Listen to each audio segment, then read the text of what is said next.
cucumber sandwiches cut for Lady Bracknell? Yes, sir. Oh. By the way, Lane, I saw from your book that on Thursday night when Lord Shorman and Mr. Worthing were dining with me, 8 bottles of champagne are entered as having been consumed. Yes, sir. 8 bottles and a pint. Why is it that in a bachelor's establishment, the servants invariably drink the champagne? I ask merely for information. I attribute it to the superior quality of the wine, sir. I have often observed that in married households, the champagne is rarely of a first-rate brand. Good heavens! Is marriage so demoralizing as that? I believe it is. A very pleasant state. I've had little experience of it myself up to the present.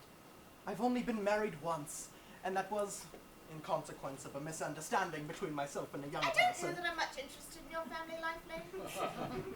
No, sir. It's not a very interesting subject. I never think of it myself. Very natural, I'm sure. That'll do, Lane. Thank you. Thank you, sir.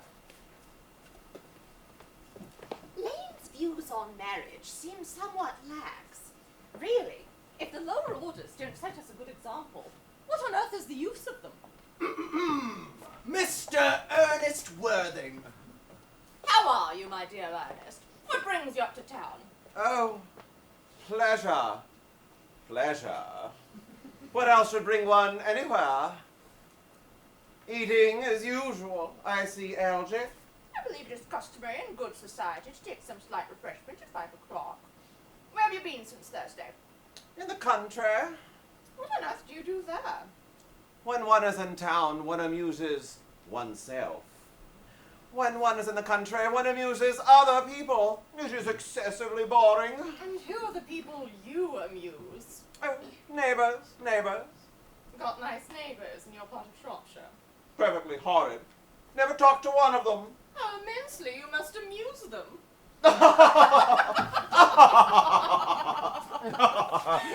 Shropshire is your county, is it not? Shropshire? Yes, of course. Hello. Why all these cups? Why cucumber sandwiches? Why such reckless extravagance in one so young? Who is coming to tea? Merely Aunt Augusta and Gwendolen. How perfectly delightful. Yes, that is all very well, but I'm afraid Aunt Augusta won't quite approve of your being here. May I ask why? My dear fellow, the way you flirt with Gwendolen is perfectly disgraceful. It is almost as bad as the way Gwendolen flirts with you. I am in love with Gwendolen. I have come to town expressly to propose to her. I thought you'd come up for pleasure. I call that business. How utterly unromantic you are. I really don't see anything romantic in proposing. It's very romantic to be in love. There is nothing romantic about a definite proposal. Why, one may be accepted. One usually is, I believe. Then the excitement is all over. If ever I get married, I shall certainly try to forget the fact. I have no doubt about that, dear Algy. The divorce court was specially invented for people whose memories are so curiously constituted. Well, there is no use speculating on that subject, my dear fellow. Divorces are made in heaven. Please do not touch the cucumber sandwiches. Those were made specially for Aunt Augusta. Well, you have been eating them all the time. This is quite a different matter. She is my aunt. Have some bread and butter. Gwendolen is devoted to bread and butter. And very good bread and butter it is, too. You need not behave as if you were going to eat it all. You act as if you were married to her already. You are not married to her already, and I don't think you ever will be. Why on earth do you say that? Well, in the first place, girls never marry the men they flirt with. Girls don't think it right. That is nonsense. It isn't. It is a great truth. It accounts for the extraordinary number of bachelors one sees all over the place. In the second place, I don't give my consent. Your consent? My dear fellow, Gwendolen is my first cousin. And before I allow you to marry her, you shall have to answer the question of Cecily. Cecily? What on earth do you mean, Cecily? What do you mean, Algy, by Cecily? I don't know anyone by the name Cecily. Bring me that cigarette case Mr. Worthing left in the smoking room the last time he dined here. Yes, sir. You mean to say you've had my cigarette case this whole time? I wish to goodness you would let me know. I've been writing frantic letters about it to Scotland Yard. I was very nearly offering a large reward. Well, I wish you would offer one. I happen to be more than usually hard up. There is no use offering a large reward, now that the thing is found. I think that is rather mean of you, Ernest, I must say. However, it makes no matter, for now that I look at the inscription inside, I find that the thing isn't yours after all. Of course it's mine. You have seen me with it 100 times, and you've no right whatsoever to read what is written inside. It is a very ungentlemanly thing to read a private cigarette case. Oh, it is absurd to have a hard and fast rule about what one should read and what one shouldn't. More than half of modern culture depends on what one shouldn't read. I don't propose to discuss modern culture. It isn't the sort of thing one should talk of in private. I simply want my cigarette case back. Oh, yes, but this isn't your cigarette case. This cigarette case is a present from someone of the name of Cecily. And you said you didn't know anyone of that name. Well, if you want to know, Cecily happens to be my aunt. Your aunt? Yes. Charming lady she is, who lives at Tunbridge Wells. Just give it back to me, But Algy. why does she call herself Little Cecily if she is your aunt and lives at Tunbridge Wells? From Little Cecily with her fondest love. My dear fellow, some aunts are tall, some aunts are not tall. That is surely a matter that an aunt should be allowed to decide for herself. You seem to think that all aunts should be exactly like your aunt. That is absurd. Oh, for heaven's sake, give it back to me, Algy. Yes, but why does your aunt call you her uncle? From Little Cecily with her fondest love to her dear uncle, Jack. There is no objection, I admit, to an aunt being a small aunt. But why an aunt, no matter what her size may be, should call her own nephew her uncle, I can't quite make out. Besides, your name isn't Jack at all. It's Ernest. Oh, it isn't Ernest. It's Jack. You've always told me it was Ernest. I've introduced you to everyone as Ernest. You look as if your name was Ernest. You are the most earnest-looking person I ever saw in my life. It's on your cards. Here is one of them. Mr. Ernest Worthing, B4 the Albany. I shall keep this. It's proof your name is Ernest. If ever you attempt to deny it to me, or to Gwendolyn, or to anyone else. Well, my name is Ernest in town, and Jack in the country. And the cigarette case was given to me in the country. Yes, but that does not account for the fact that your small aunt, Cecily, who lives at Tunbridge Wells, calls you her dear uncle. Come, old boy, you'd much better have the thing out at once.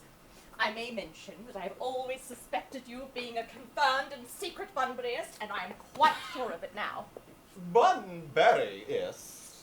What on earth do you mean, Bunburyist? I'll reveal to you the meaning of that incomparable expression as soon as you're kind enough to explain to me why you are Ernest in town and Jack in the country. Well, produce my cigarette case first. Here it is. Now, produce your explanation and pray make it improbable. My dear fellow, there is nothing improbable about my explanation at all. In fact, it's quite ordinary. Old Mr. Thomas Cardew, who adopted me when I was just a little boy, made me in his will guardian to his granddaughter, Miss Cecily Cardew. Cecily, who addresses me as her uncle from motives of respect that you could not possibly appreciate, lives at my place in the country under the charge of her admirable governess, Miss Prism. Where is that place in the country, by the way? That is nothing to you, dear boy. You are not going to be invited. I may tell you candidly that the place is not in Shropshire.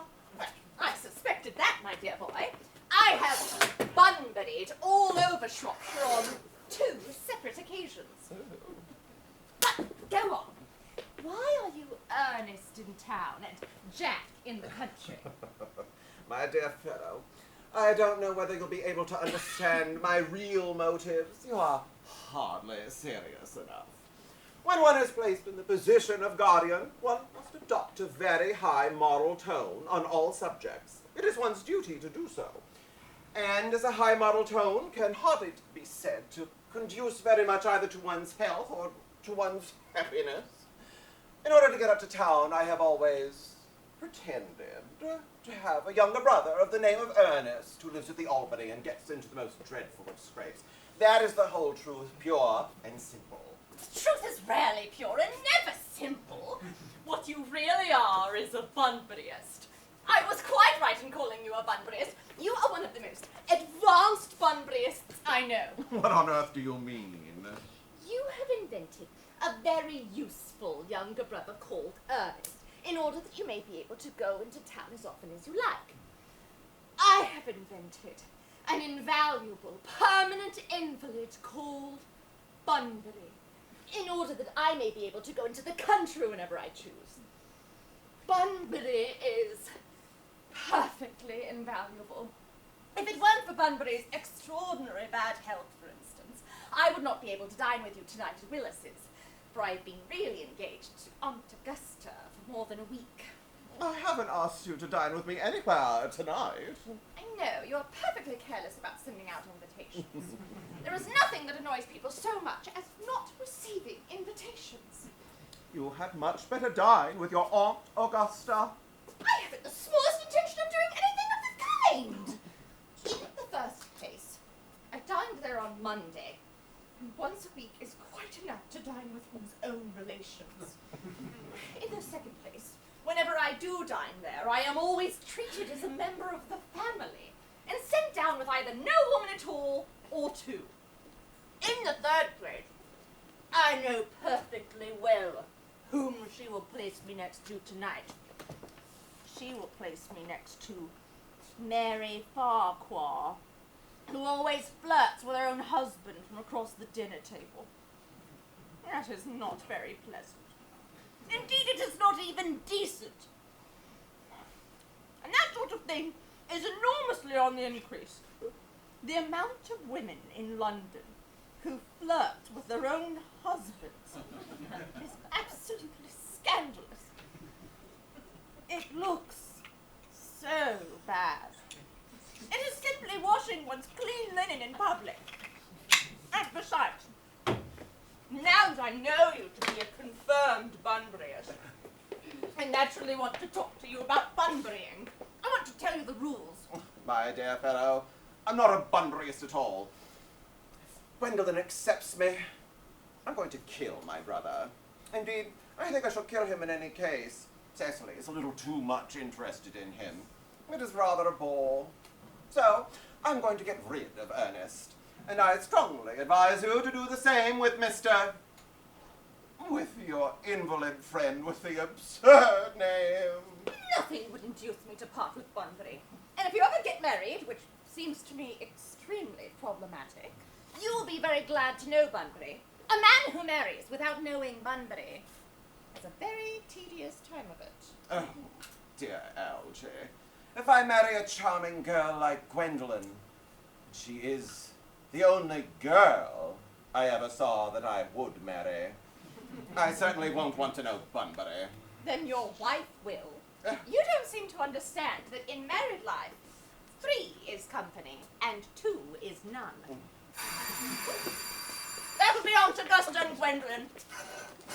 Only relatives and creditors ever ring the bell in that Wagnerian manner. Now, if I get her out of the way 10 minutes or so that you may have an opportunity of proposing to Gwendolyn, may I dine with you tonight at Willis's? I suppose so, if you want to. Yes, but you must be serious about it. I hate people who are not serious about meals. Lady Bracknell! And Miss Fairfax. Good afternoon, dear Algernon. I hope that you are behaving very well. I am feeling very well, Aunt Augusta. That's not quite the same thing. In fact, the two things rarely go together. Do Dear me, you are smart. I'm always smart. Aren't I, Mr. Worthing? You're quite perfect, Miss Fairfax. Oh, I hope I'm not that. That would leave no room for developments. And I intend to develop in many directions. I'm sorry we're late, Algernon, but I felt bound to call upon Lady Harper. I hadn't been by since her poor husband's death. I've never seen a woman quite so altered. She looks 20 years younger. And now I think I'll have a cup of tea and one of those cucumber sandwiches you promised me. Certainly, Aunt Augusta. Gwendolyn, why don't you come and sit here? Thank you, Mamma. I'm quite comfortable where I am. Good heavens! Lane! Are there no cucumber sandwiches? I ordered them specially.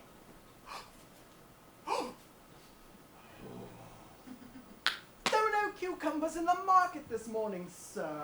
I went down twice. No cucumbers. No, sir. Not even for ready money. That'll do, Lane. Thank you. Thank you, sir. I'm greatly distressed, Aunt Augusta, about there being no cucumber sandwiches. Not even for ready money. It really makes no matter, Algernon. I had some crumpets with Lady Harper, who seems to be living entirely for pleasure now. Thank you. And now I've a special treat for you tonight, Algernon. I'm going to send you down with Nellie Farquhar. She's such a nice young lady, and so attentive to her husband. It's delightful to watch them together. Oh, I'm afraid, Aunt Augusta, I shall have to give up the pleasure of dining with you tonight after all. I certainly hope not, Algernon. It would put my table completely out. Your poor uncle would have to dine upstairs. Fortunately, he is accustomed to that. It's a great bore, and I need hardly tell you a terrible disappointment to me, but I've just had a telegram to say that my poor friend Bunbury is very unwell again. They seem to think I should be with him. He seems to suffer from curiously bad health. Yes, poor Bunbury is a dreadful invalid. Oh. Well, I must say, Algernon, that I think it is high time that this Mr. Bunbury made up his mind whether or not he's going to live or die.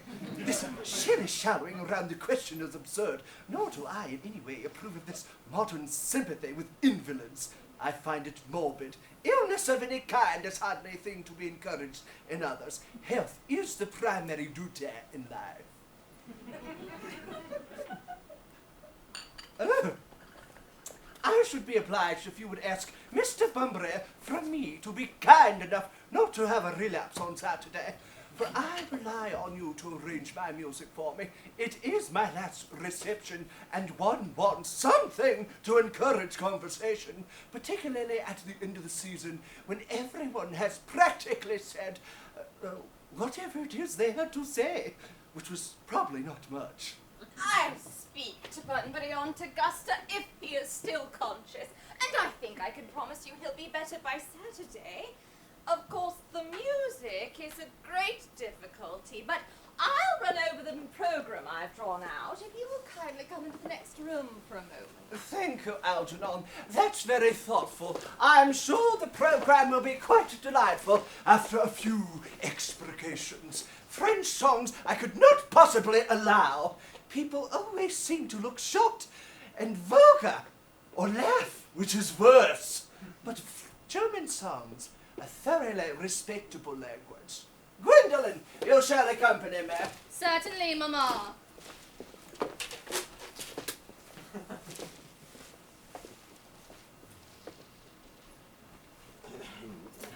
Charming day it has been, Miss Fairfax. Pray don't talk to me about the weather, Mr. Worthing. Whenever people talk to me about the weather, it makes me feel quite certain that they mean something else. And that makes me so nervous. I do mean something else. I thought so. In fact, I'm never wrong. And I would like to be allowed to take advantage of Lady Bracknell's temporary absence. I'd certainly advise you to do so. Mama has a way of coming back suddenly into a room that I've often had to speak to her about. Miss Fairfax, ever since I met you, I have admired you more than any girl I've ever met since I met you. Yes, I'm quite aware of the fact. And I often wish that, in public at any rate, you'd been more demonstrative. You've always had an irresistible fascination. Even before I met you, I was far from indifferent to you. We live, as I hope you know, Mr. Worthing, in an age of ideals. A fact is constantly mentioned in more expensive monthly magazines. And my ideal has always been to love someone of the name of Earnest. There's something in that name that inspires absolute confidence. In fact, when Algernon first mentioned to me that he had a friend called Earnest, I knew I was destined to love you. Do you really love me? Passionately. Darling, you don't know how happy you've made me. My own Earnest. But you don't really mean to say you couldn't love me if my name wasn't Earnest. But your name is Earnest. Yes, I know it is. But supposing it was something else. You mean to say you couldn't love me then? That is clearly a metaphysical speculation. And like most metaphysical speculations, has very little reference at all to the actual real facts of life as we know them. Well, personally, darling, to speak quite candidly, I don't much care about the name of Earnest. I don't think it suits me at all. It suits you perfectly. It is a divine name. It has a music of its own. It produces vibrations. Well, really, Gwendolyn, I must say that I think there are a lot of many other much nicer names, such as Jack, for instance, a charming name, yes. Jack?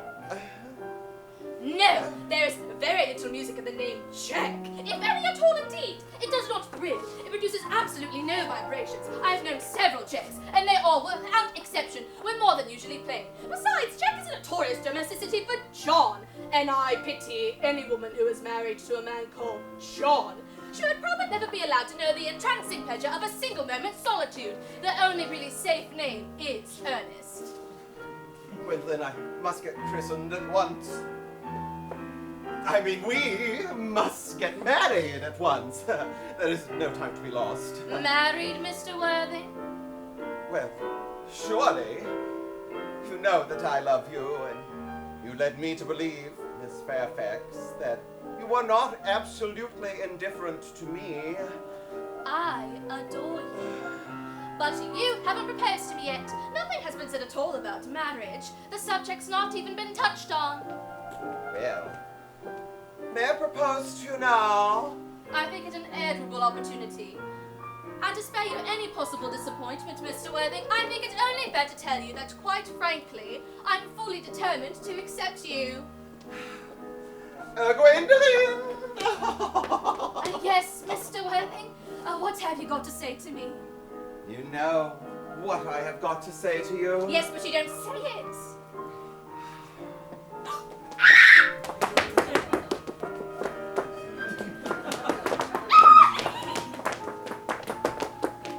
Gwendolyn, will you marry me? Of course, darling! How long you have been about it! I'm afraid you've had a very little experience in how to propose. My own darling, I have never loved anyone in the world but you. Yes, but men often propose for practice. Oh, what wonderfully blue eyes you have, Ernest. They are quite blue. I hope you will always look at me just like that, especially when there are other people present. Mr. Worthing, rise sir from that semi-recumbent posture. It is most indecorous. Mamma, I must beg you to retire. This is no place for you. Besides, Mr. Worthing has not quite finished yet. Finished with what, may I ask? I am engaged to Mr. Worthing, Mamma.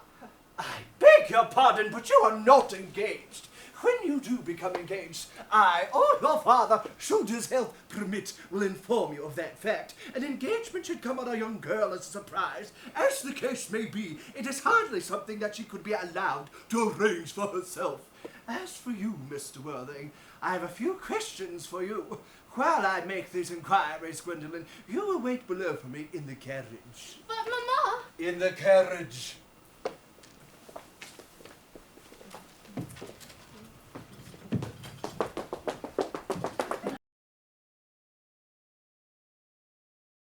The carriage! Yes, Mama. You may be seated, Mr. Worthing. Thank you, Lady Bracknell. I prefer standing. Do you smoke? Yes. I must admit I smoke. I am glad to hear it. A man should always have an occupation of some kind. How old are you? 29. A very good age to be married at. I have always been of the opinion that a man who desires to be married should either know everything or nothing. Which do you know? I know nothing, Lady Bracknell. I am pleased to hear it. I dislike anything that tampers with natural ignorance. Ignorance is like a delicate, exotic fruit. Touch it and the bloom is gone. This whole theory of modern education is radically unsound. Fortunately, it produces no effect whatsoever. What is your monthly income? Between 7,000 and 8,000 a year. In land or investments? In investments chiefly. That is satisfactory. I have a house in the country, of course, with some land attached to it, about 1,500 acres, I believe. But I don't depend on that for my real income. In fact, as far as I can make out, the poachers are the only people who make anything out of it. A country house? How many bedrooms are there? That can be figured out afterwards. Mr. Worthing, I presume you have a townhouse, I hope. A girl like Gwendolyn with an unspoiled nature could hardly be expected to reside in the country. I have a house in Belgrave Square. What number in Belgrave Square? 149. The unfashionable side. I thought that was something. But that could easily be altered. Do you mean the fashion or the side? Both, if necessary, I presume. What is your politics? Well, I'm afraid I really have none. I'm a liberal. Oh, they dine with us, or join us in the evenings at any rate. Now, for two minor matters, are your parents living? I have lost both my parents. Both? Mr. Worthing, to lose one parent may be regarded as misfortune, but to lose both, that looks like carelessness. Who was your father? Did he rise from the ranks of the aristocracy? I'm afraid I really don't know. The fact is, Lady Bracknell, I said I had lost both my parents. Would be nearer the truth to say that they seem to have lost me. I don't actually know who I am by birth. I was found. Found? The late Mr. Thomas Cardew, an old gentleman of a very charitable, kindly disposition, found me and gave me the name of Worthing because he happened to have a first-class ticket to Worthing in his pocket at the time. Worthing is a seaside resort.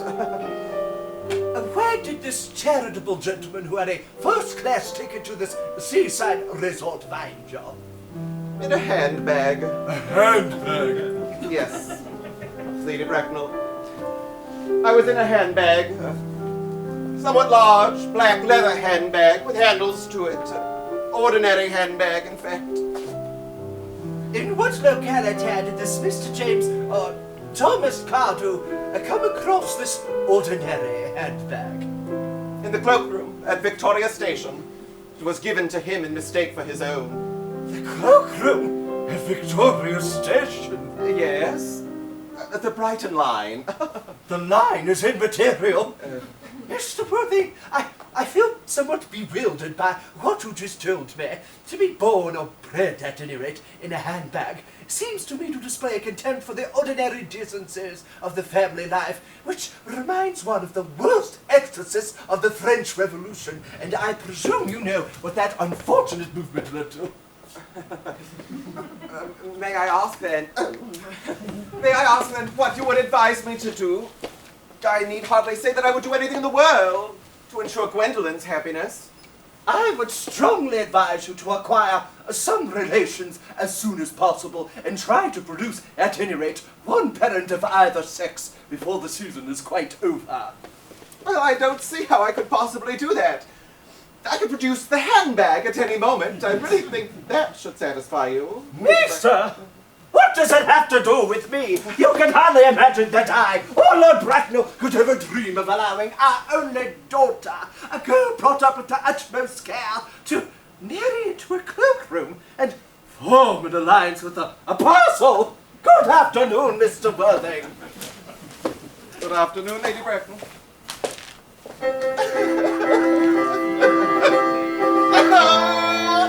For heaven's sake, don't play that ghastly tune, Elgin. How idiotic you are! Didn't it go off all right, old boy? You don't mean to say Gwendolyn refused you? No, Gwendolyn's as right as a trivet. As far as she's concerned, we are engaged. Her manner is perfectly unbearable. Never been such a gorgon. I don't really know what a gorgon is like. I'm quite sure Lady Bracknell is one. I beg your pardon, Elsie. I suppose I shouldn't talk about your own aunt in that way before your... My dear fellow, I love hearing my relations abused. It's the only thing that makes me put up with them at all. Relations are simply a tedious pack of people who haven't the remotest knowledge of how to live, nor the smallest instinct about when to die. You don't suppose that Gwendolyn could become like her mother in about 150 years? Do you, Elgin? All women become like their mothers. That is their tragedy. No man does. That's his. Is that clever? That's perfectly phrased. I wish to goodness we had a few fools left. I'm sick to death of cleverness. We have fools left. By the way, have you told Gwendolyn the truth about your being Earnest in town and Jack in the country? My dear fellow, the truth isn't quite the sort of thing one tells to a nice, sweet, refined girl. What extraordinary ideas you have about the way to behave to a woman. The only way to behave to a woman is to make love to her if she is pretty, and to someone else if she is plain. That is nonsense. What about your brother? What about the profligate Earnest? Well, I'll get rid of him by the end of the week. I'll say he died in Paris of apoplexy. Lots of people die of apoplexy quite suddenly, don't they? Yes, but it's hereditary. You'd much better say he died of a severe chill. And you're quite sure a severe chill is not hereditary? Of course it isn't. Very well, then. Poor Ernest is carried off in Paris by a severe chill. That gets rid of him. But I thought you said Miss Cardew was a little too interested in your poor brother Ernest. Won't she feel his loss a good deal? Oh, that's all right. Cecily is not a silly romantic girl, I'm glad to say. She's got a capital appetite, goes long walks, and pays no attention at all to her lessons. I shall very much like to see Cecily. I shall take very good care that you never do.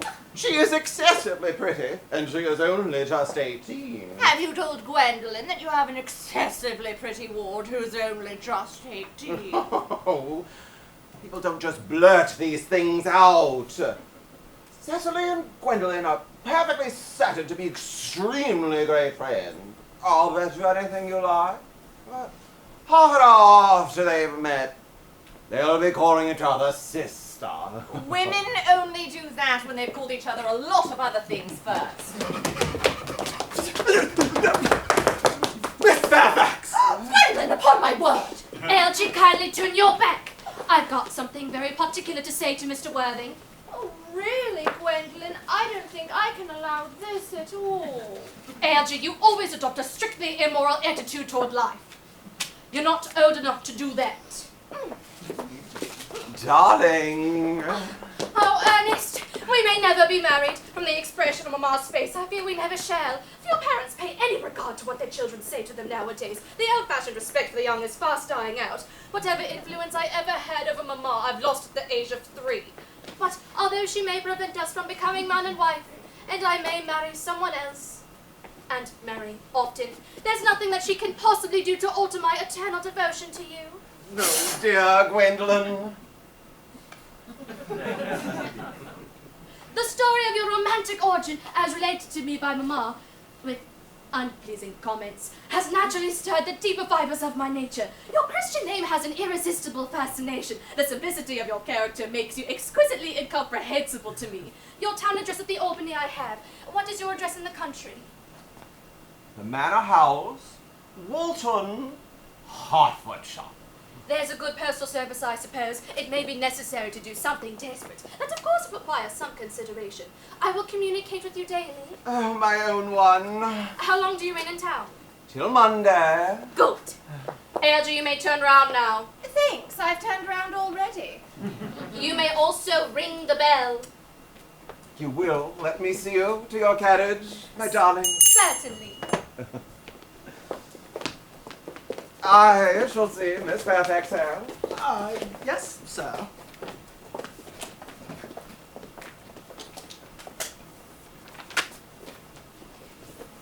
A glass of sherry, Lane. Yes, sir. Tomorrow, Lane, I'm going Bunburying. Yes, sir. I shall probably not be back till Monday. You can put all of my dress clothes, the smoking jacket, and all the Bunbury suits in a... Of course, sir. I hope tomorrow shall be a fine day, Lane. It never is, sir. Lane, you're a perfect pessimist. I do my best to offer satisfaction, sir. There's a sensible, intellectual girl. The only girl I ever really cared for in my life. What are you so amused at? I'm a little anxious about my poor friend Bunbury, that's all. If you're not careful, your poor friend Bunbury will get you into a serious scrape someday. I love scrapes. They are the only things that are never serious. Oh, that is nonsense. You never talk anything but nonsense. Nobody ever does.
intellectual pleasures await you.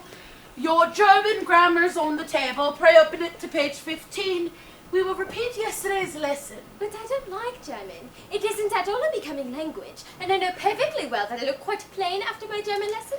Child, you know how anxious your guardian is that you should improve yourself in every way. He laid particular stress on your German as he was leaving for town yesterday.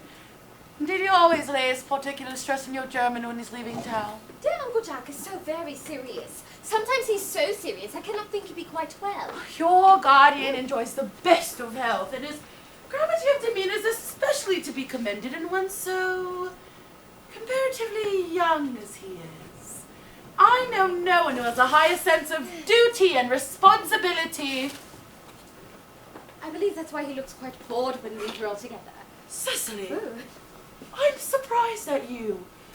Mr. Worthing has many troubles in his life. Idle merriment and triviality would be out of place in this conversation. You must remember his constant anxiety of that unfortunate young man, his brother. I wish Uncle Jack would allow that unfortunate young man, his brother, to come down here sometimes. You know, we'd be a good influence over him. I know you certainly would, Miss Prism.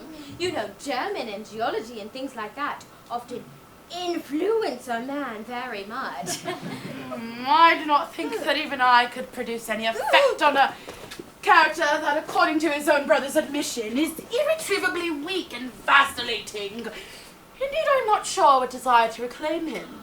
I'm not in favor of this modern mania of turning bad people into good people at a moment's notice. As a man sows, so shall he reap. You must put away your diary, Cecily. I really don't see why you should keep a diary at all. I keep a diary in order to enter the wonderful secrets of my life. If I didn't write them down, I'm sure to forget all about them. Memory, my dear Cecily, is the diary we all carry about with us. Yes, but it usually chronicles the things that have never happened and could have possibly have happened. I believe that memory is responsible for nearly the 3-volume novel that Muty sends us. Do not speak slightingly of a 3-volume novel, Cecily. I wrote one myself in earlier days. Did you really, Miss Prism? How very clever you are. I hope it didn't end happily. I don't like novels that end happily. They depress me so much. The good ended happily and the bad unhappily. That is what fiction means. I suppose so, but was your novel ever published? Alas, no. The manuscript was unfortunately abandoned. I use the word in the sense of loss or mislaid. To your work, child, are these speculations are profitless. Oh, but I see Dr. Chasuble coming up through the garden. Dr. Chasuble, this is indeed a pleasure. And our way this morning, Miss Prism, I hope you are doing well. Miss Prism has just been complaining of a slight headache. I think it would do her so much good to have a short stroll in the park with you, Dr. Chasuble. Cecily, I have not mentioned anything about a headache. No, I know, Miss Prism. I felt instinctively that you had a headache. In fact, I was thinking about that and not about my German lesson when the rector came in. Oh, Cecily, I hope you are not inattentive. Oh, I am afraid I am. Oh, that is strange. Were I fortunate enough to be Miss Prism's pupil, I'd hang upon her lips. Oh. I was speaking metaphorically. My metaphor was drawn from these. I take it Mr. Worthing is not back from town yet. We do not look for him till Monday afternoon. Oh, yes, he likes to spend his Sunday in London. He's not one of those whose sole aim is enjoyment, as by all accounts that unfortunate young man, his brother, seems to be. But I must not disturb Ageria or her pupil any longer. Degeria. My name is Letitia, Doctor. A classic allusion merely drawn from the pagan authors. But I will see you both, no doubt, at Evensong. I think, dear Doctor, I will have a stroll with you. Oh. I find I have a headache after all, and a walk might do it good. With pleasure, Miss Prism, with pleasure. We may go as far as the schools and back. That would be delightful. Cecily, you are glad to read your political economy in my absence.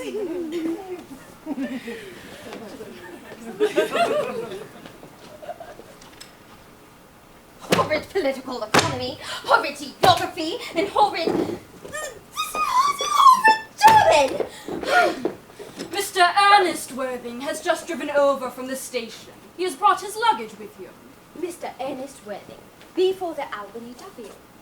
Uncle Jack's brother. Did you tell Mr. Worthing that he was going to be in town? Yes, miss. He seemed very much disappointed. I mentioned that you and Miss Prism were in the garden. He said he was anxious to speak to you privately for a moment. Ask Mr. Earnest Worthing to come here. I suppose you should speak to the housekeeper for a room for him. Yes, miss. I've never met a truly wicked person before. I hope he doesn't look like everyone else. He does. You are my little cousin Cecily, I am sure. I am sure you're under some strange mistake. I am not little. In fact, I'm rather tall for my age.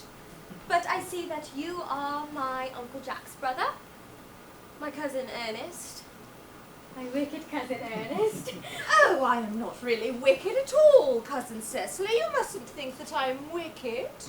If you're not, then you've certainly been deceiving us all in some inexcusable manner, being really wicked and being really good all the time. That would be hypocrisy. Oh, of course I have been rather reckless. I'm glad to hear it. In fact, now that you mention the subject, I've been very bad in my own small way. I don't think that you should be very proud of that, though it must have been very pleasant. It is much pleasanter being here with you. I don't know how you were here at all. Uncle Jack won't be back till Monday afternoon. Oh, that is a great disappointment. I'm obliged to go up by the first train Monday morning. I have a business appointment that I'm anxious to miss. I know how important it is not to keep a business engagement if one wants to retain any beauty of life, but I still think that you should wait for Uncle Jack. He's gone out to buy an outfit. I certainly wouldn't let Jack buy my outfit. Well, he's sending you to Australia. Australia? I'd sooner die. Well, he said that you have to choose between this world, the next world, and Australia. Oh, well, this world is good enough for me. Yes, but are you good enough for it? I'm afraid I'm not that. That is why I want you to reform me. I don't have any time this afternoon, but you should try it. I will.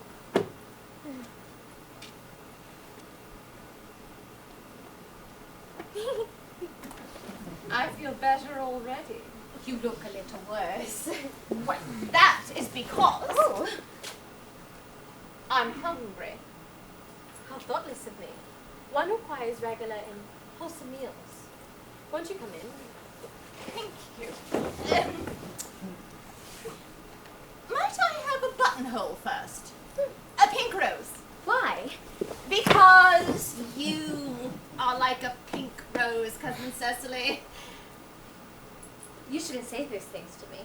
Miss Prism never says such things. Well, then Miss Prism is a short-sighted old lady. You are the prettiest girl I ever saw in my life. Well, Miss Prism says good looks are a snare. They are a snare. That every sensible man would like to be caught in. I don't think I'd like to catch a sensible man. I wouldn't know what to talk to him about. You are too much alone, Dr. Chasuble. You should get married. The misanthrope I understand, but a womanthrope never. I assure you, I am not deserving of such a neologistic a phrase. Indeed, the precept as well as the practice of the primitive church is distinctly against matrimony. Oh, that is obviously the reason why the primitive church has not lasted up to present day. And you do not seem to realize, dear doctor, that by persistently remaining single, a man converts himself into a permanent public temptation. Man should be more careful. This very celibacy leads weaker vessels astray. And is a man not equally as attractive when he is married? No married man is ever attractive except to his wife. And I've been told not even to her. That depends on the intellectual sympathies of the woman. Maturity can be depended on. Ripeness can be trusted. Young women are green. I spoke horticulturally. My metaphor was drawn from fruits. But where is Cecily? Or perhaps she followed us to the school. Oh, this is indeed a surprise. We did not look for you till Monday afternoon. I have returned sooner than I expected. Dr. Chasuble, I hope you are well. My dear Mr. Worthen, I pray this garb of woe does not betoken some terrible calamity. My brother. More shameful debts and extravagance. Still living his life of pleasure. Dead. Your brother Earnest dead? Quite dead. Well, what a lesson for him. I'm sure he'll profit by it. My dear Mr. Worthen, you have my sincere condolences. You have at least the consolation of knowing you were always the most gracious and forgiving of brothers. Poor Ernest. We had many faults, but it is a sad, sad blow. Yes, very sad indeed. Were you with him in the end? No, he died abroad. In Paris, in fact. I had a telegram last night from the manager of the Grand Hotel. Was the cause of death mentioned? A severe chill, it seems. As a man sows, so shall he reap. Oh, charity, Miss Prism, charity! None of us are perfect. I myself am peculiarly susceptible to drafts. Will the internment take place here? No, he expressed a desire to be buried in Paris. In Paris? I fear that hardly points to any serious state of mind at the last. You would no doubt wish for me to make some slight allusion to the tragic domestic affliction this Sunday. My sermon on the meaning of manna can be adopted to almost any occasion, joyous or, as in the present case, distressing. I have preached it at harvest celebrations, christenings, confirmations, on days of humiliation, and festal days. The last time I delivered it was at a cathedral as a charity sermon for the Society for the Prevention of Discontent among the Upper Orders. Oh, the bishop who was present was very much struck by some of the analogies I drew. That reminds me, you mentioned christenings, I think, Dr. Chasuble. I suppose you know how to christen all right. Is there a particular infant in whom you're interested, Mr. Vernon? Your brother was unmarried, I believe, was he not? Yes, of course. But you see, dear doctor, it's not for any child. Fact is, I would like to be christened myself this afternoon. You don't have anything better to do. Mr. Vernon, surely you've been christened already. I don't remember anything about it. Do you have any serious doubts on the subject? I certainly intend to have. Of course, I don't know if the thing would bother you anyway, or you think I am a little too old now. Not at all. The sprinkling and indeed the immersion of adults is a perfectly canonical practice. Immersion? Oh, you need have no apprehension. Sprinkling is all that is required, or I think advisable. Our weather is so changeable. At what hour would you like the ceremony be performed? Would 5:30 do? Admirably, admirably. And now, my dear Mr. Worthen, I will intrude no longer into a house of sorrow. I only beg that you not be too bowed down by grief. What seem to us bitter trials are often blessings in disguise. This seems to me a blessing of an extremely obvious kind. Uncle Jack! I'm so glad to see you back. But what horrid clothes you've got on. Do go change them. Cecily! My child! What's the matter, Uncle Jack? Do look happy. You look like you've had a toothache. And I've got such a surprise for you. Guess who's in the dining room? Your brother. Who? Your brother, Ernest. He arrived about half an hour ago. What nonsense! I haven't got a brother! No matter how badly he may have behaved, he is still your brother. You couldn't be as heartless as to disown him. I'll go tell him to come out, and you will shake hands with him, won't you, Uncle Jack? These are joyful tidings. After we had all been resigned by his loss, his sudden return seems to me peculiarly distressing. My brother is in the dining room. Well, I don't know what it all means. Good heavens! Brother John, I've come down from town to tell you that I'm very sorry for all the trouble I've given you, and that I intend to lead a better life in future. Oh, Uncle Jack, you're not going to refuse your brother's hand? Nothing will induce me to take his hand. I think his coming down here disgraceful. He knows perfectly well why. Uncle Jack, do be nice. There is some good in everyone. And Ernest was just telling me about his poor invalid friend, Mr. Bunbury, whom he goes to visit so often. Bunbury? Well, I won't have him talk to you about Bunbury. What about anything else? Well, I must say, although the faults were all on my side, Brother John's coldness to me is peculiarly painful. Uncle Jack, if you don't go shake your brother's hand, I will never forgive you.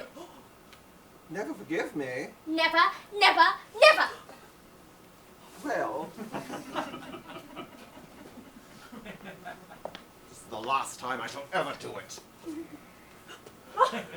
It is pleasant, is it not, to see so perfect a reconciliation. I think we will leave the two brothers together. Cecily, you will come with us. My little task of reconciliation is over. You've done a beautiful action, child. We must not be premature in our judgment. I feel very happy. You young scoundrel! You've got to leave this place as soon as possible. I don't allow any Bunburying here. I have unpacked your things and put it in the room next to your own, sir. What? Mr. Earnest, luggage, sir. I have unpacked it and put it in the room next to your own. His luggage? Yes, sir. 3 portmanteaus, a dressing case, 2 hat boxes, and a large luncheon basket. I'm afraid I can't stay more than a week this time. Merriman, order the dog cart at once. Mr. Earnest has been suddenly called back to town. Yes, sir. Well, Cecily is a darling. You're not to speak of Miss Cardew like that. I don't like it. Well, I don't like your clothes. Oh. You look perfectly ridiculous in them. It is perfectly childish to be in deep mourning for a man who is actually staying with you for a whole week in your house as a guest. I call it grotesque. You're not staying with me for a week as a guest or as anything else. You have got to leave by the 4:05 train. I certainly won't leave you so long as you are in mourning. Be most unfriendly. If I was in mourning, you would stay with me, I suppose. I would think it most unkind if you didn't. Well, will you go if I change my clothes? Yes, if you're not too long about it. I never saw anybody take so long to dress with such little result. Your vanity is ridiculous. Your conduct an outrage, and your presence in my garden utterly absurd. However, you have got to catch the 4:05, and I do hope you have a pleasant journey back to town. This Bunburying, as you call it, has not been a great success for you. I think it has been a great success. I'm in love with Cecily, and that is everything. Oh, there she is. Oh. Oh, I merely came to water the roses. I thought you were with Uncle Jack. He's going to send me away. Then we've got to part? I'm afraid so. It's a very painful parting. It is always so painful to part from someone that you've known for such a brief space of time. Oh, the dog cart is at the door, sir.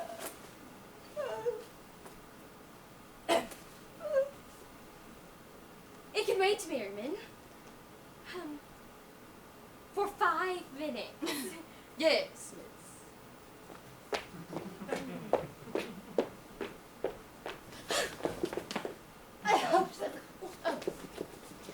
I hope I shall not offend you, Cecily, if I speak quite frankly and openly, that you seem to me to be in every way the visible personification of absolute perfection. I think your frankness does you a great credit. If you allow me, I will copy your remarks into my diary. Do you really keep a diary, Cecily? I'd give anything to look at it. May I? Oh, I couldn't possibly. It is simply a young girl's thoughts and impressions, and consequently made for publication. When it appears in volume form, you will order a copy, but pray, Earnest, don't stop. I'm delighted taking down dictation. I've reached absolute perfection. You can continue on. I'm quite ready for more. Don't cough, Earnest. When one is dictating, one should speak fluently and not cough. Besides, I don't know how to spell a cough. The dog cart is waiting, sir. Tell it to come round next week at the same hour. Yes, sir. I think Uncle Jack would be very annoyed if he knew that you were staying until next week, until the same hour. Oh, I don't care about Jack. I don't care about anyone in the world but you. I love you, Cecily. You will marry me, won't you? You silly boy, of course. Why? We have been engaged for the last 3 months. For the last 3 months? It'll be 3 months exactly on Thursday. But how did we become engaged? Well, ever since Uncle confessed to us that he had a younger brother who was wicked and bad, you have been the chief topic of conversation between myself and Miss Prism. And a man who is much talked about is often very attractive. I dare say, Earnest. It's quite foolish of me. But I fell in love with you.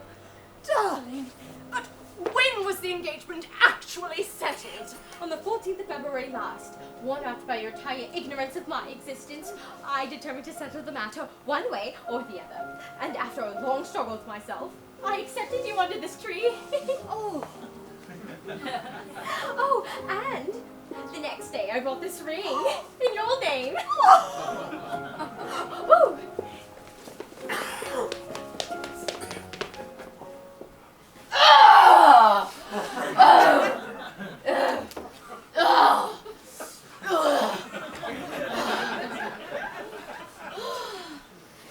And this is the box of your letters that I keep. My letters!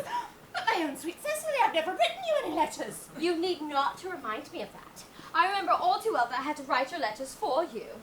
I would write myself 3 times a week, and sometimes oftener. Do let me read them, Cecily. Oh, I couldn't possibly. It'd make you far too conceited. Besides, the 3 that you wrote me after I broke off the engagement are so beautiful and so badly misspelled that when I read them, I cry a little. But was our engagement ever broken off? Yes, on the 22nd of last March. You could read the entry if you like.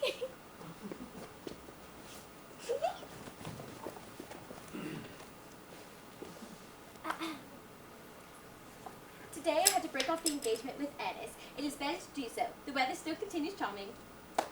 But why did you break it off? What had I done? I had done nothing. Cecily, I'm very much hurt indeed to hear it broke it off, particularly when the weather was so charming. Well, it would hardly have been a real engagement if I hadn't broken it off at least once. Besides, I forgave you before the week was out. What a perfect angel you are, Cecily! You dear romantic boy. I love your hair so much. Oh, I hope it curls naturally. Oh. Does it? Yes, darling. With a little help from others. I'm so glad. You'll never break off our engagement again, Cecily. Oh, I couldn't possibly now that we have met. Besides, there is still the question of your name. Yes, of course. Oh, I mean, you must not laugh, darling, but it's always been a girl's dream wanting to love someone whose name is Earnest. It's the name alone inspires absolute confidence. I pity any poor married woman whose husband is not called Earnest. But my dear sweet Cecily, do you mean to say you couldn't love me if I had some other name? What name? Any name you like. Algernon, for instance.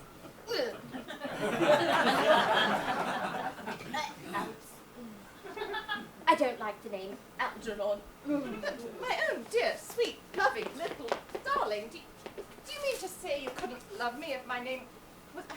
I really don't see why you should dislike the name Algernon. It is not at all a bad name. Seriously, if my name was Algie, couldn't you love me? I could respect you. I could admire your character, but I couldn't give you my undivided attention. Oh, your rector here, I suppose, is thoroughly experienced in the rites and ceremonials of the church. Yes, Dr. Tashable, he's the most learned man. I must see him at once on a most important christening. I mean, on most important business. Oh, I shan't be away more than half an hour. considering that we have been engaged since February the 14th, and that we've only met today, I think it'd be a long time that you should leave me for. Half an hour? Couldn't you make it 20 minutes? I'll be back in no time. What an impetuous boy he is. Oh, I love his hair so much. I should enter his proposal into my diary. A Miss Fairfax has called to see Mr. Worthing on very important business, Miss Fairfax states. Isn't Mr. Worthing in his library? Mr. Worthing within the direction of the rectory some time ago. Pray ask the lady to come here. Mr. Worthing should be back soon, and you should bring tea. Yes, miss. Miss Fairfax. I suppose that's one of the good elderly women that are with Uncle Jack in his philanthropic work in London. I don't like women who are interested in philanthropic work. I personally think it's so forward of them. Ah! Ah! Miss Fairfax. Pray, let me introduce myself to you. I'm Cecily Cardew. Cecily Cardew. What a very sweet name. I'm feeling we're going to be great friends. I like you already more than I can say. My first impressions of people are never wrong. How nice of you to like me after a comparatively short time. Please sit down. I may call you Cecily, may I not? With pleasure. And you will always call me Gwendolyn, won't you? If you wish. Cecily, Mama, whose views on education are remarkably strict, has brought me up to be extremely short-sighted. It's part of her system. So do you mind if I looking at you through my glasses? Of course, Gwendolyn. I'm quite fond of being looked at.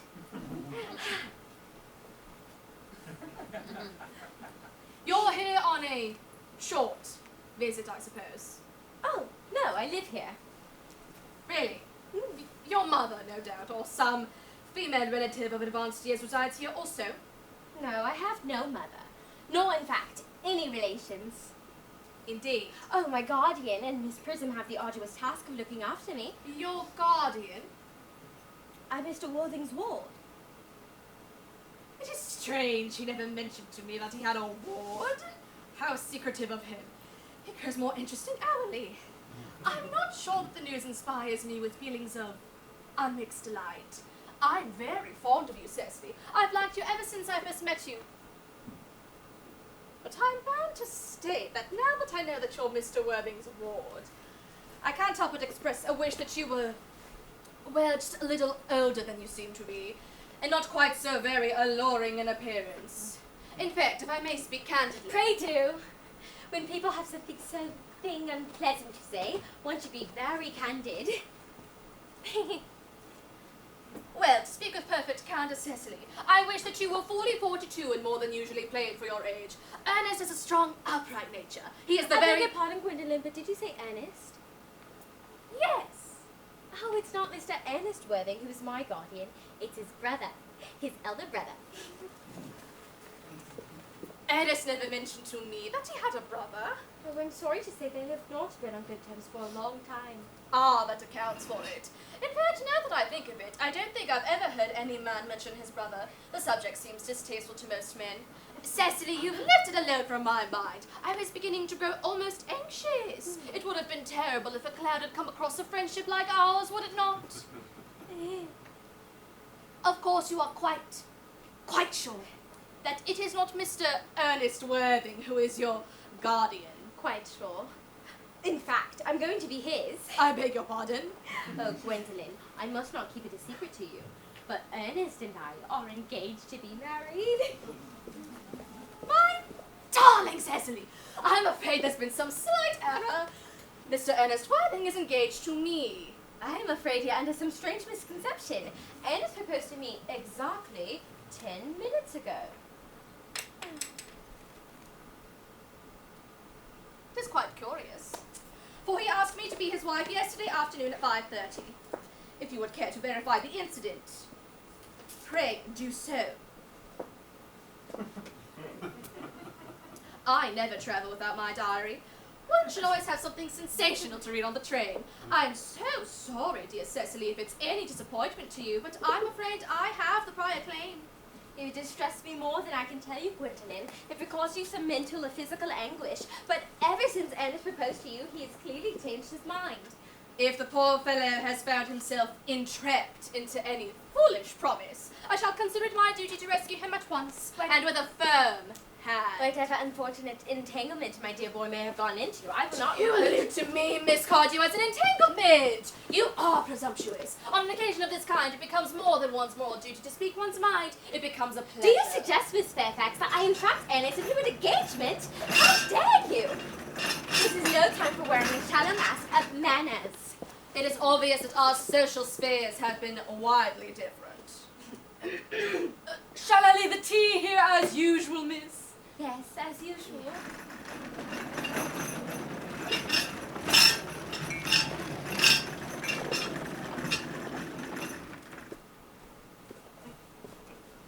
Are there many interesting walks in the vicinity, Miss Cardew?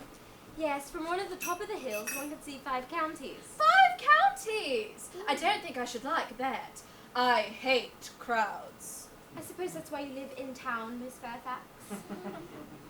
Quite a well-kept garden this is, Miss Cardew. So glad you like it, Miss Fairfax. I had no idea there were any flowers in the country. Well, flowers are as common here, Miss Fairfax, as people are in London. Personally, I cannot understand how anyone manages to exist in the country. If anyone, who as anyone does. The country always bores me to death. Would you like some tea, Miss Fairfax? Thank you. Sugar? No, thank you. Sugar is not fashionable anymore.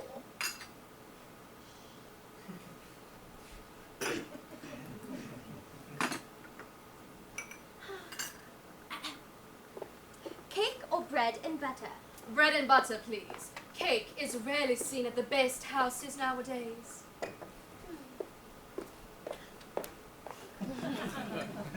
Hand this to Miss Fairfax.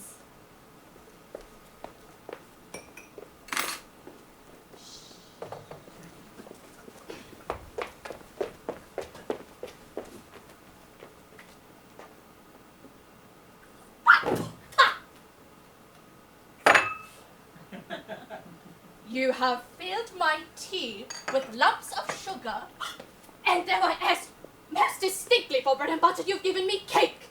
I am known for the gentleness of my disposition and the extraordinary sweetness of my nature, but I warn you, Miss Cardew, you may go too far. To save my poor, innocent, trusting man from the machinations of another girl, there are no links to which I would not go. From the moment I first saw you, I distrusted you. I felt you were false and deceitful. I am never deceived in such matters. My first impressions of people are invariably wrong. Ernest! A moment. Are you engaged to this young lady? Dear little Cecily. Of course not. What could have put such an idea into your pretty little head? Thank you. You may. I knew that there was some strange misunderstanding. The man whose arm is present around your waist is my dear guardian, John Worthing. I beg your pardon. This is Uncle Jack. Jack! Oh! My Ernest! My own love! Oh, for a moment, are you engaged to be married to that young lady? To what young lady? Good heavens, Gwendolyn! Yes, to good heavens! I mean to Gwendolyn. Of course not. Whatever could put such an idea into your pretty little head? Thank you. You may. I'm afraid there's been some slight error, Miss Cardew. The gentleman whom you are now embracing is my dear cousin, Mr. Algernon Moncrief.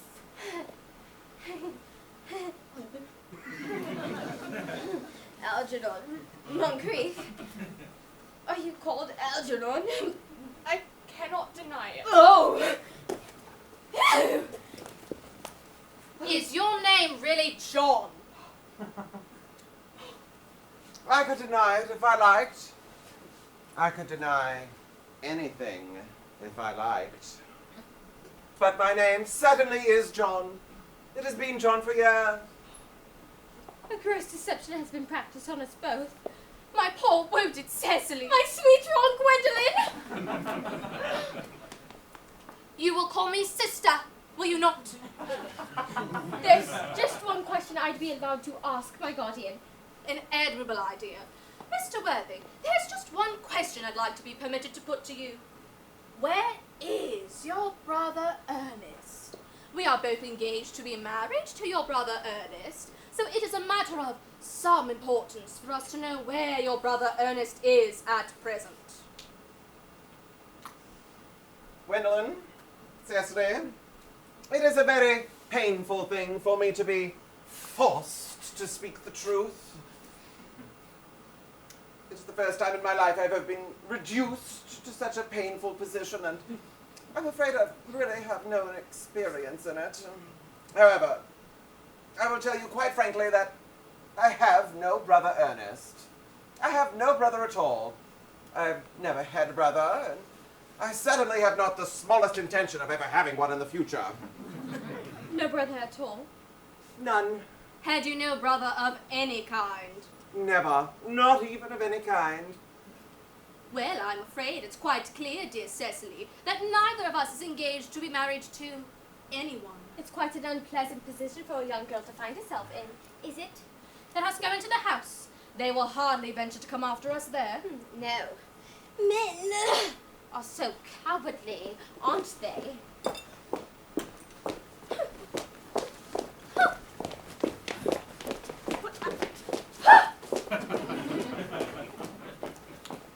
This ghastly state of things is what you call bun-burying, I suppose. Yes.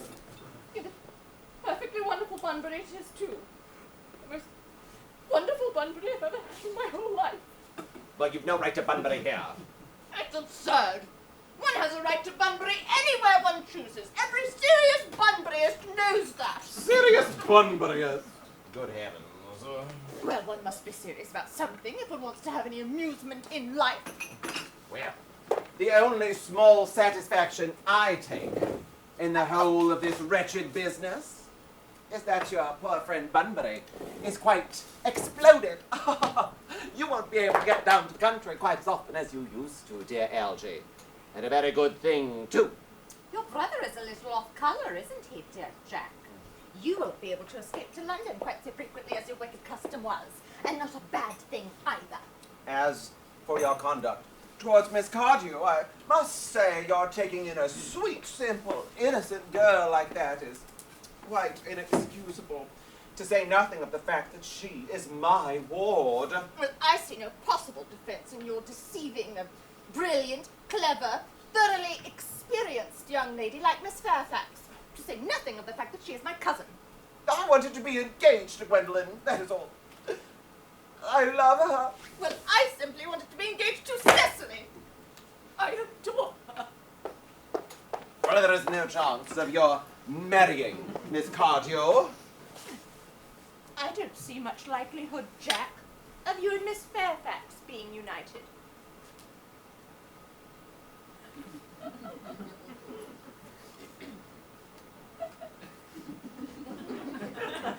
How you can sit there, calmly eating muffins, when we are in this horrible trouble I can't quite make out. You seem to me to be perfectly heartless. I can't eat muffins in an agitated manner. The butter would probably get on my cups. I say it's perfectly heartless you're eating muffins at all, under the circumstances. Whenever I am in trouble, food is the only thing that consoles me. Indeed, when I'm in really great trouble, as anyone who knows me intimately will tell you, I refuse everything except food and drink. At the present moment, I am eating muffins because I am unhappy. Besides, I particularly like muffins. Well, that is no reason why you should eat them all in that greedy way. I wish you would have tea cake instead. I don't like tea cake. Good heavens, I suppose a man may eat his own muffins in his own garden. Yes, but you just said that it was perfectly heartless to eat muffins. I said it was perfectly heartless of you under the circumstances. That is a very different thing. Oh! Alden, I wish to goodness you would go. You can't ask me to go without my dinner. I never go without my dinner. It's absurd. No one ever goes without their dinner except vegetarians and people like that. Besides, I have just made arrangements with Dr. Chasuble to be christened at 5:45 under the name of Earnest. Oh!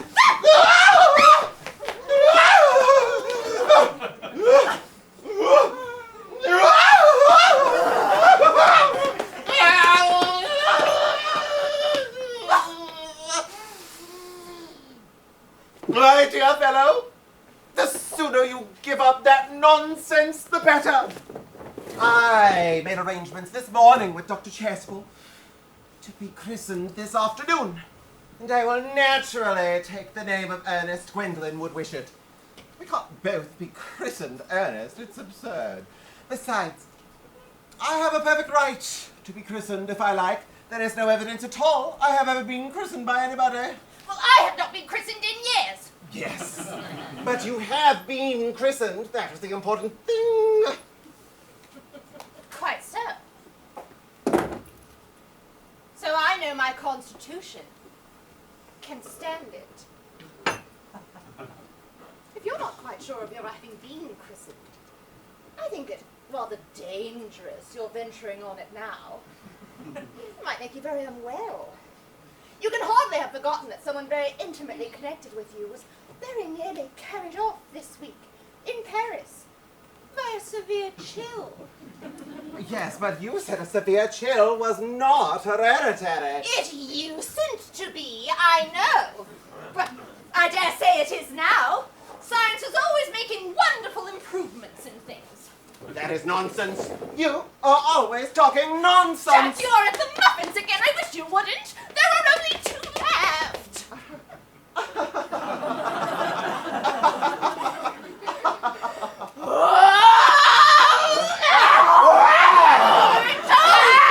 I particularly like muffins. But I hate tea cake. Why then do you allow tea cake to be served to your guests?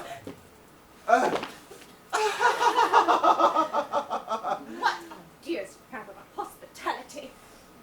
Algie, I wish you would go. I have already told you to go. Why don't you go? I haven't quite finished my tea yet. And there is still 1 muffin left. Oh! Oh! Oh!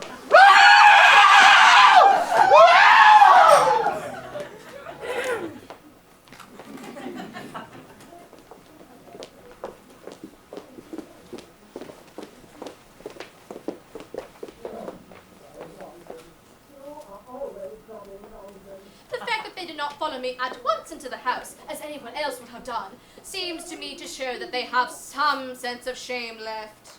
They look like they've been eating muffins. That looks like repentance. Oh. They don't seem to notice us at all. Couldn't you cough? Would they happen to call?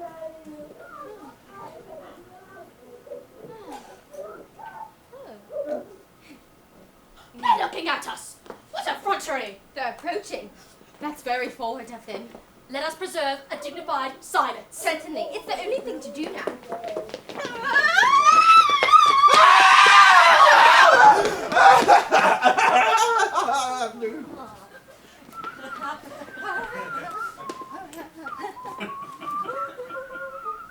This dignified silence seems to produce an unpleasant effect. A most distasteful one. But we shall not be the first to speak. Certainly not. Mr. Worthing! I have something very particular I'd like to ask you. Much depends on your reply. Gwendolyn, your common sense is invaluable.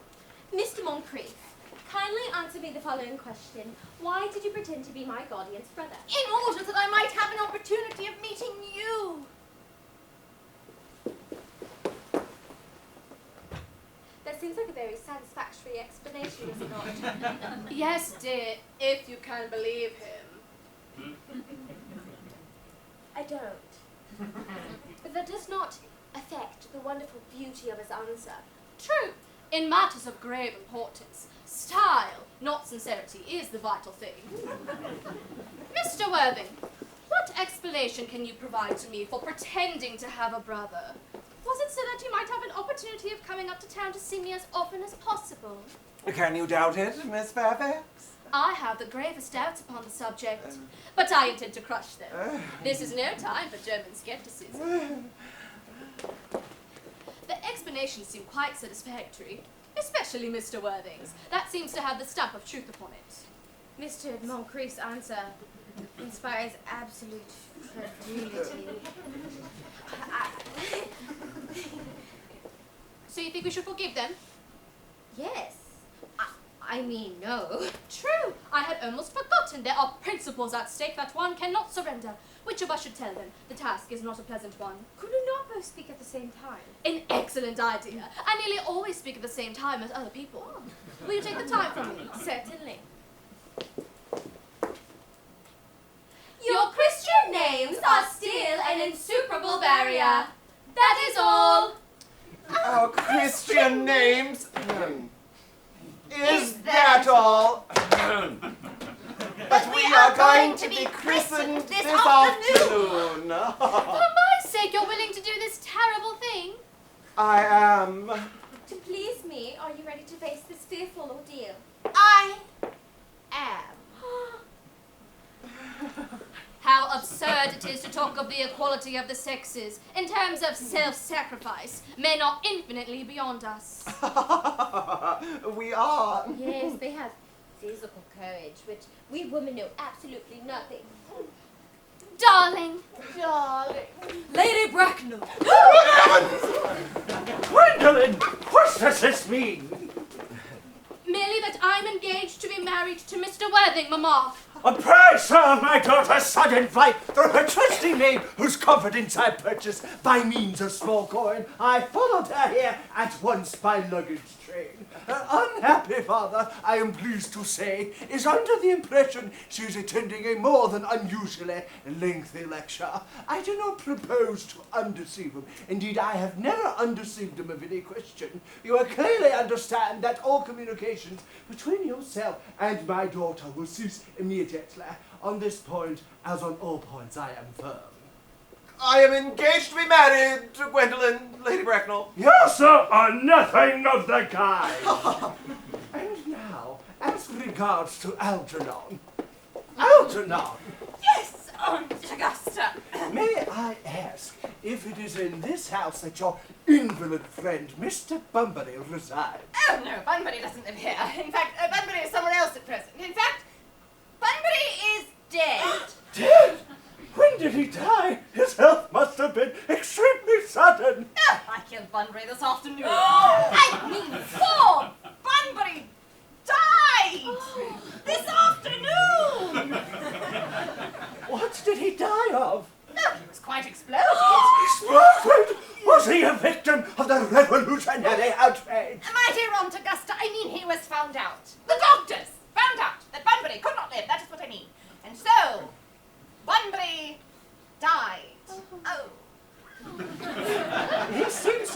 Cecily great confidence in the opinion of his physician. I am glad, however, that he finally made up his mind to some definite course of action and acted under proper medical advice.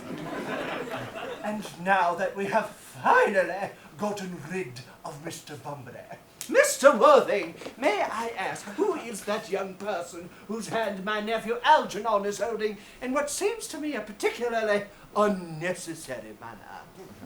That lady is Miss Cecily Cardew, my ward. I am engaged to be married to Cecily, Aunt Augusta. I beg your pardon. Me and Mr. Moncrief are engaged to be married. I do not know whether there is anything exciting in this particular part of Hertfordshire, but the number of engagements that goes on seems to me above proper average that statistics have laid down as guidance for us. I think some preliminary inquiry on my part would not be out of question. Mr. Worthing, is Miss Cardew remotely connected to any of the larger railway stations in London? I merely desire information. Until yesterday, I had no idea that any families or persons whose origin was terminus. Miss Cardew is the granddaughter of the late Mr. Thomas Cardew of 149 Belgrave Square, SW, Jemez Park, Dorking, Surrey, and the Sporran, Fifeshire, NB. That is not unsatisfactory. 3 addresses always inspires confidence, even in tradesmen. But what proof have I of their authenticity? I have carefully preserved the court guides of the period. They are open to your inspection, Lady Bracknell. I have known strange errors in that publication.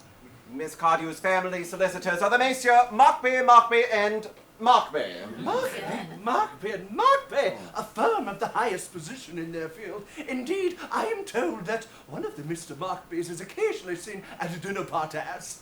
So far, I am satisfied. How extremely kind of you, Lady Bracknell. I have also in my possession, you will be pleased to hear, certificates of Miss Cardew's birth, baptism, whooping cough, confirmation, vaccination, registration, and the measles, both the German and the English varieties. Ah, a life crowded with incident. I see through a somewhat too excitement for a young girl. I myself am not in favor of premature experiences. Gwendolen, the time approaches for our departure. We've not a moment to lose. Mr. Worthing, as a matter of form, I had better ask, does Miss Cardew have any little fortune? Oh, only about £130,000 in the funds, that is all. Goodbye, Lady Bracknell, so pleased to have seen you. Mr. Worthing, 1 moment, £130,000 and in the funds. Miss Cardew seems to me a most attractive young lady. Now that I look at her, few girls of the present day hardly have any qualities. Any of the qualities that last and improve in time. I regret to say we live in an age of surfaces. Come here, child. Pretty child. Your dress is sadly simple, and your hair is as if nature left it. But we can soon alter that. Kindly turn around for me. No, the side view's what I want. Yes. There are distinct social possibilities in your profile. The 2 weak points in our age are its wants of principle and its wants of profile. The chin a little higher there. Style largely depends on how high the chin is worn. They're worn very high at present. Algernon! Yes, Aunt Augusta. There are distinct social possibilities in Miss Cardew's profile. Cecily is the dearest, sweetest, prettiest girl in the whole world, and I don't care tuppence about social possibilities. Never speak disrespectfully of society, Algernon. Only those who can't get into it do that. My dear, you are quite aware that Algernon has nothing but his debts to depend upon. But I do not approve of mercenary marriages. When I married Lord Bracknell, I had no fortune of any kind. But I never dreamed for a moment of allowing that to stop me. I suppose I shall give my consent. Thank you, Aunt Augusta. Cecily, you may kiss me. Thank you, Lady Bracknell. You may also address me as Aunt Augusta for the future. Thank you, Aunt Augusta. To speak frankly, I'm not in favor of long engagements. They give people the opportunity of finding out each other's character before marriage, which I think is never advisable. Pray excuse me for interrupting you, Lady Bracknell, but this engagement is quite out of the question. I am Miss Cardew's guardian, and she cannot marry till she comes of age without my consent. That consent I absolutely decline to give. Under what grounds, may I ask? Algernon is an extremely, I must almost say, an ostentatiously eligible young man. He has nothing but looks everything. What more could one desire? It pains me very much to speak to you frankly, Lady Bracknell, about your nephew, but the fact is I don't approve of his moral character. I suspect him of being untruthful. My nephew, untruthful, impossible. He is an Oxonian. I'm afraid there can be no possible doubt about the matter. This afternoon, during my temporary absence in London on an important question of romance, he obtained admission to my house by means of the false pretense of being my brother. Under an assumed name, he drank, I've just been informed by my butler, an entire pint bottle of my Perrier Jouet Brut 89, a wine I was specially reserving for myself. Continuing his disgraceful deception, he succeeded in the course of the afternoon of alienating the affections of my only ward. He subsequently stayed to tea and devoured every single muffin. And what makes his conduct all the more heartless is that he knew from the first that I have no brother, that I never had a brother, and that I don't intend to have a brother in the future, not even of any kind. I distinctly told him so myself yesterday afternoon. Mr. Worthing, after careful consideration, I have decided entirely to overlook my nephew's conduct towards you. How extremely generous of you, Lady Bracknell. My own decision, however, is unalterable. I decline to give my consent. Come here, child. How old are you, dear? Well, I am only 18, but I do admit to 20 when I go to evening parties. 18? My dear, you are perfectly right in making some slight alteration. Indeed, no woman should ever be quite accurate about her age. It looks so calculated. But 18 admitting to 20 at dinner parties. It won't be long now till you are of age and free from the restraint of tutelage. So I don't think that your guardian's consent is at all a matter of any importance. Pray excuse me for interrupting you again, Lady Bracknell, but according to the terms of a grandfather's will, Miss Cardew does not legally come of age till she is 35. Oh! There is no grave objection. 35 is a most attractive age.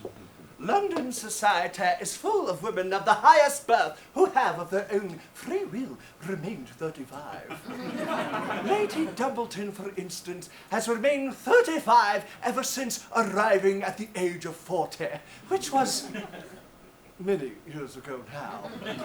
So I don't think that our dear Cecily would not be just as attractive at the age you mentioned than she is at present. There will be a large accumulation of property. Algie, could you wait for me till I was 35? Of course I could, Cecily. You know I could. Yes, I felt instinctively, but I hate waiting even 5 minutes for anybody. I'm not very punctual myself, I know. But I do like punctuality in others. And waiting even to be married is quite out of the question. What is to be done, Cecily? I don't know, Mr. Moncrief. Mr. Worthing, as Miss Cardew positively states, she cannot wait till she is 35. A remark I am bound to say shows a somewhat impatient nature, but I would beg you to reconsider. But my dear Lady Bracknell, the matter is entirely in your hands. The moment you consent to my marriage with Gwendolen, I will most gladly allow your nephew to form an alliance with my ward. You are quite aware of what you propose is out of the question. Then a passionate celibacy is all that any of us can look forward to. Everything is ready for the christenings! The christenings? Sir, is that not somewhat premature? Both of these gentlemen have expressed interest in immediate baptism. At their age? The idea is grotesque, irreligious. How can I forbid you to be baptized? I will not have such exorcists. Am I to understand there are to be no baptisms at all this afternoon? I don't think, as things are right now, it wields much practical value to either of us, dear Doctor.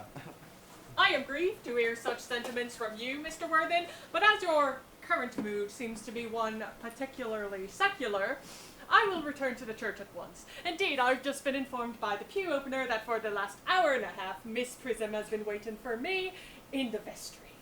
Did you just mention Miss Prism? Yes, Lady Bracknell. I was just on my way to join her. Pray allow me to detain you for one moment. This matter may prove to be of vital importance to Lord Bracknell and myself. Is this Miss Prism a female of repellent aspect remotely connected to education? She is the most cultivated of women and the very picture of respect. It is obviously the same person. What position does she hold in your household? I am a celibate, madam. Miss Prism, Lady Bracknell, has been for the last 3 years Miss Cardew's esteemed governess and valued companion. In spite of what I hear from her, let her be sent for. I must speak to her at once. She approaches. She is nigh. I was told you expected me in the vestry, dear Canon. I have been waiting for you for 1 hour and 3/4. Prism! Come here, Prism! Prism! Where is the baby? 28 years ago, you left Lord Bracknell's house, number 104 Upper Grosvenor Street, in charge of a perambulator that contained a baby of the male sex. But you never returned.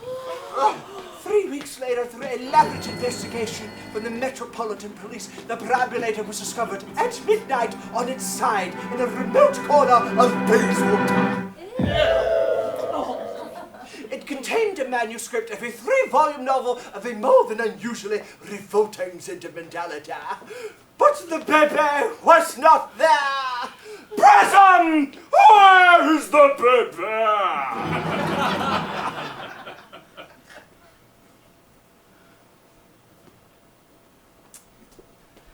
Lady Bracknell,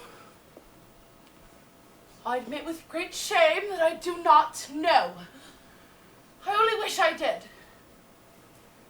The plain facts of the case are these.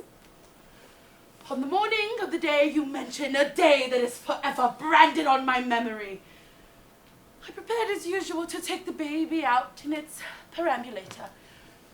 I had also with me a somewhat old but capacious handbag in which I intended to place the manuscript of a work of fiction I had written in my few unoccupied hours. In a moment of mental abstraction, for which I can never forgive myself, I deposited the manuscript into the bassinet and placed the baby into the handbag. But where did you deposit the handbag? Do not ask me, Mr. Worthing. Miss Prism, this is a matter of no small importance to me. I insist on knowing where you deposited the handbag that contained that infant. I left it in one of the cloakrooms at the larger railway stations to London. What railway station? Victoria! The Brighton Line! I must retire to my room for a moment. Gwendolyn, you will wait here for me. If you're not too long, I shall wait for you all my life. What do you make of this, Lady Bracknell? I dare not even suspect Dr. Chancellor. I need hardly remind you that in families of high position, strange things are not supposed to occur. They are hardly considered a thing. Uncle Jack seems strangely agitated. Your guardian has a peculiarly emotional nature.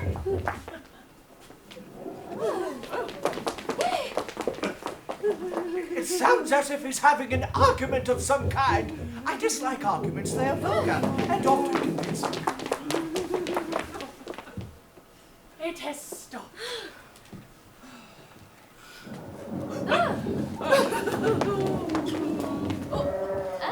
I wish he would arrive at some conclusion. The suspense is terrible.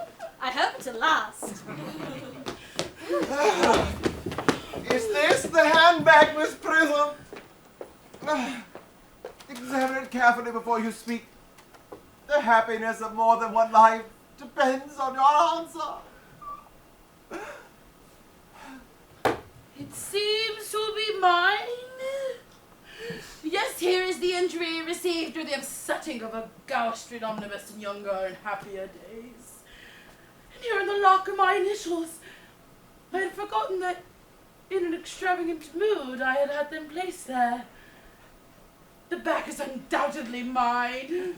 Oh, I'm delighted to have it so unexpectedly restored to me. Miss Prism, more is restored to you than that handbag. I was the baby placed inside it. Mother! Mr. Worthing, I am unmarried. I must admit that is a serious blow. However, who has the right to cast a stone against one who has suffered? Cannot repentance wipe out an act of folly? Why should there be one lot on men and another for women? Mother, I forgive you! Mr. Worthing, there is some error. There is the lady who can tell you who you really are. Lady Bracknell, I hate to seem inquisitive, but would you kindly inform me who I am?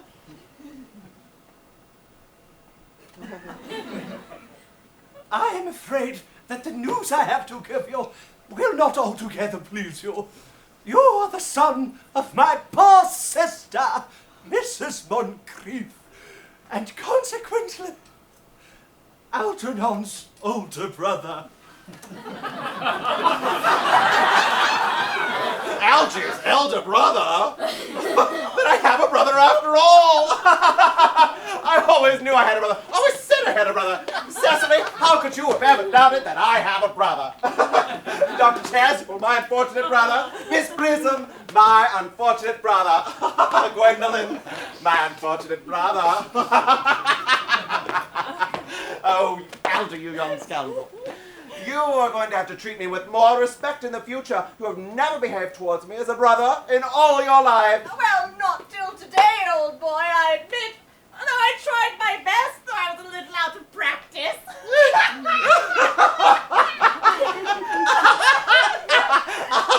Oh.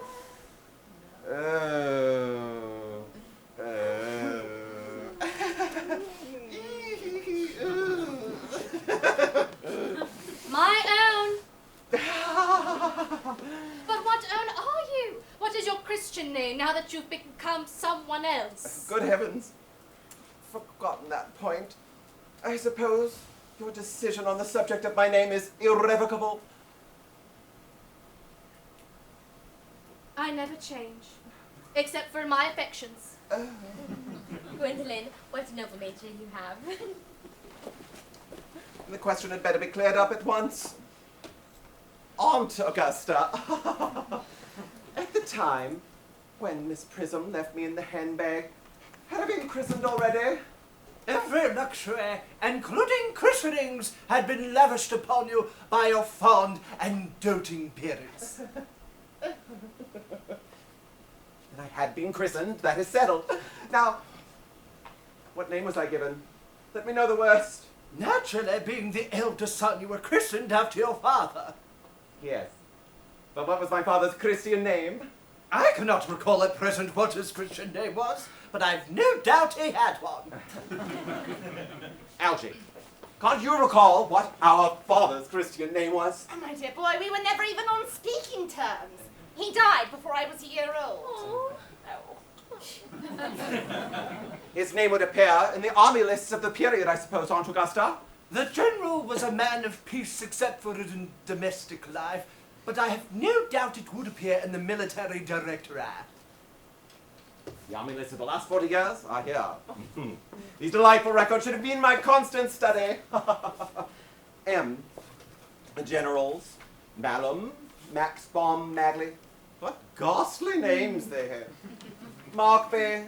Migsby Mobbs. Moncrief. Captain, 1840. Lieutenant Colonel. Colonel. General, 1869. Christian names. Earnest. John.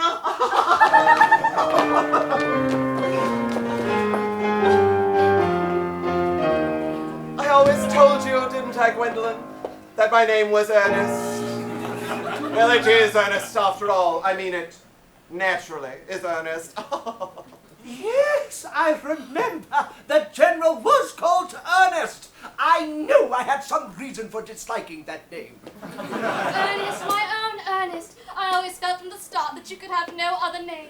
Gwendolyn, it is a terrible thing for a man to find out all of a sudden that he has been speaking nothing but the truth. Can you forgive me? I can, for I fear that you are sure to change. Oh, my own one. Letitia! Frederick! At last! Cecily! At last! Gwendolyn! At last! My dear nephew, you seem to be showing signs of triviality. On the contrary, Aunt Augusta, I've now realized, for the first time in my life, the vital importance of being earnest.